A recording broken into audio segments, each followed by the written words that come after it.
4 പേര് അറിയണം. ഇനി കുറച്ച് ആൾക്കാർ കുറച്ച് നന്മയൊക്കെ ചെയ്ത് കൊണ്ടുപോകാറുണ്ട്.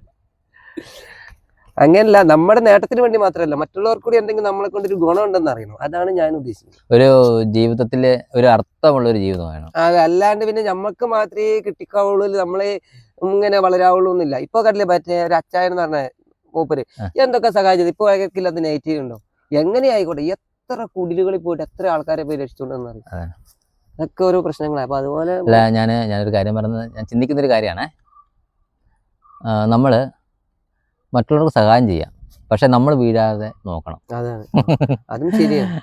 പിന്നെ ഒരു പ്രതിഫലം ആഗ്രഹിച്ചുകൊണ്ട് നമ്മളൊന്നും ചെയ്യാൻ പാടില്ല.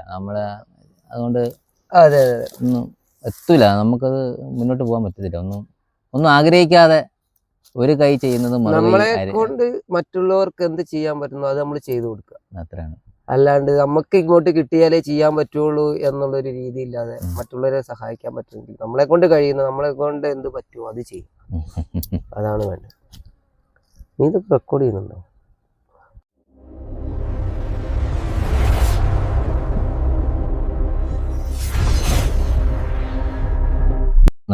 നമ്മളതിന് ബ്ലോക്ക് ഇട്ടാലോ, അപ്പൊ ഇന്ന സ്ഥലത്ത് ഇന്ന പോലെ ബോക്സ് ഇത് കൂടി നടക്കുന്നുണ്ട്, നല്ല നല്ല കലാകാരന്മാരുണ്ട്, അതിൽ പങ്കെടുക്കും, നമ്മൾ അതിന് പ്രോത്സാഹിപ്പിക്കുന്നൊക്കെ പറഞ്ഞ് ഓരോ വീഡിയോ എടുക്കുക. നല്ലൊരു ഐഡിയ ആണ്. കാരണം എന്ന് വെച്ചാല് നമ്മള് ഒരുപാട് സ്ഥലങ്ങൾ യാത്ര ചെയ്യുന്ന ആൾക്കാരാണ് നമ്മളൊക്കെ.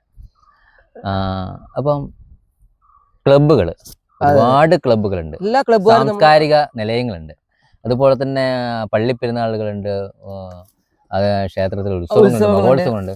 പക്ഷെ ഇതൊക്കെ പ്രാദേശികമായിട്ട് ഒതുങ്ങുന്നതല്ലാണ്ട് ഇങ്ങനെ പ്രൗഡായിട്ട് പുറത്തേക്ക് സ്പ്രെഡ് ചെയ്യുന്നില്ല. അതെ, നമ്മളത് കണ്ടെത്തിയിട്ട് അവർക്കൊരു പ്രൊമോട്ട് ചെയ്യുക. അതായത് ഇന്ന പോലെ ആളുകളെ, ഇന്ന പോലെ ഇപ്പൊ അമ്പലത്തിലാണെങ്കിൽ ഇന്ന പോലെ ഉത്സവമാണ് നടക്കുന്നുണ്ട്, എല്ലാവരും അതിൽ പങ്കുചേരണം. അതൊരു ഭക്തി സമൃദ്ധമായ കാര്യമാണ്. അതുപോലെ പള്ളിപ്പെരുന്നാളായാലും പിന്നെ കലോത്സവങ്ങളായാലും ഇനിയിപ്പോ എന്തെങ്കിലും പ്രോഗ്രാമുകൾ ഉണ്ടാകും, ഇപ്പൊ ബോക്സിങ് പോലെയുള്ള ടൂർണമെന്റുകൾ, കബഡി മത്സരങ്ങൾ, ഫുട്ബോൾ ടൂർണമെന്റ്, ഇതിനൊക്കെ നമ്മൾ സപ്പോർട്ട് ചെയ്ത് കൊടുക്കുക.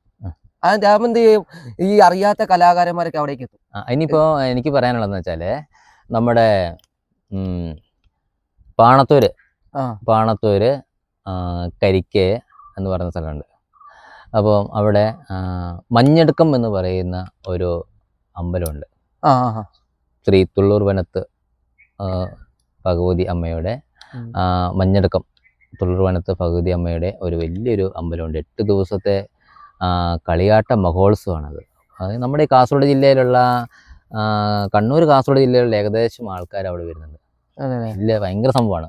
ഏകദേശം വളരെയധികം നമ്മുടെ നാട്ടിൽ വെച്ചിട്ട് ഏറ്റവും വളരെ പുരാതനമായിട്ടുള്ള ഒരു സംഭവം തന്നെയാണ്. ഭയങ്കരമാണ്. അതിന്റെ വിശേഷങ്ങളൊക്കെ നമുക്ക് നമ്മുടെ പ്രേക്ഷകരുമായിട്ട് നമുക്ക് പങ്കുവെക്കണം. അത് നമുക്ക് ക്രമേണ മുമ്പോട്ട് 8 ദിവസത്തെ 101 തെയ്യക്കോലങ്ങളാണ് അവിടെ കെട്ടിയാടുന്നത് എന്നുള്ളതാണ് അതിന്റെ പ്രത്യേകത എന്നുള്ളത്.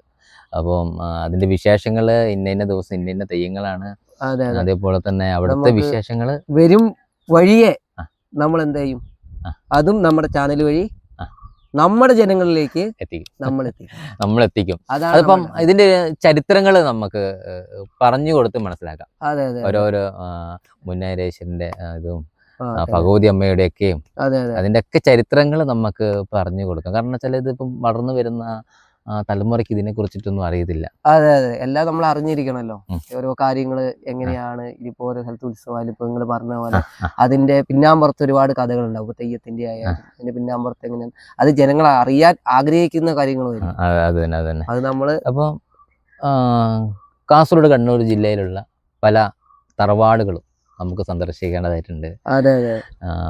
മുസ്ലിം പള്ളികള്, പിന്നെ നമുക്കറിയാം പള്ളികളൊക്കെ ഉണ്ടല്ലോ, ക്രിസ്ത്യൻ പള്ളികള്, ചർച്ചുകള്.